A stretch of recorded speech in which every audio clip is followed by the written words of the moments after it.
Youth groups, former Liberal leaders, schoolgirls, farmers and even bird watchers arrived to have their say. The battle lines are drawn and both sides have called in reinforcements.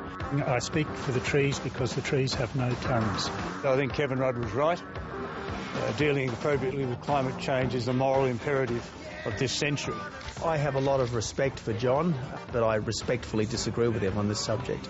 We might have to sell tickets for that one. You can take it when you want it. You can waste it when you've got it. It's a very important contribution to the debate at exactly the right time. The current government has taken on the most difficult and long-dated policy reform that has ever been attempted in Australia.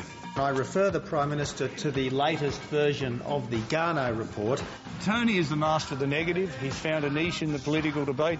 Australian households will ultimately bear the full cost of a carbon price. No. I think the tone of the current discourse is less civilised. How can anyone believe anything that this Prime Minister says? Order. Order. It's noisier, more ignorant. There's a hell of a frustration out there that this debate is getting off the rails as fast as it is, and I think it needs to be got back on the rails.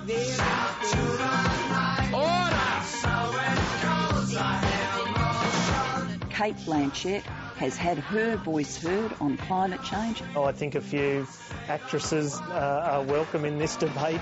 People who live in eco-mansions have a right to be heard. And finally, doing something. But their voice should not be heard ahead of the voice of the ordinary working people of this country. You do not give special weight to people who live half the year in Hollywood where there is no carbon tax. I want to see you turning around. Miners, members, senators, friends, Australians one and all. I say to you that at this time you need to become political activists, at least for a few months. I would rather tackle the policy as an issue rather than be political activists. Have you heard anything more ridiculous? The Prime Minister is so missing in confidence in her own authority that she has to wheel out Bob Hawke. I don't mind totally personally. He's nothing not a bad bloke. As I said during the campaign, he's as mad as a cut snake. This is a toxic tax. You can't fix it, you must fight it. It's cheap opportunism. This fear that if this decision is taken, it's going to be the end of the mining industry, it's going to be the end of everything else. And Tony Abbott's been very clever on this, going to the issue of tax. Totally irresponsible. It's just fodder for his fear campaign. I can't remember a more difficult subject for a government to sell than this.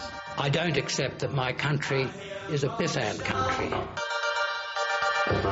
I hear motion.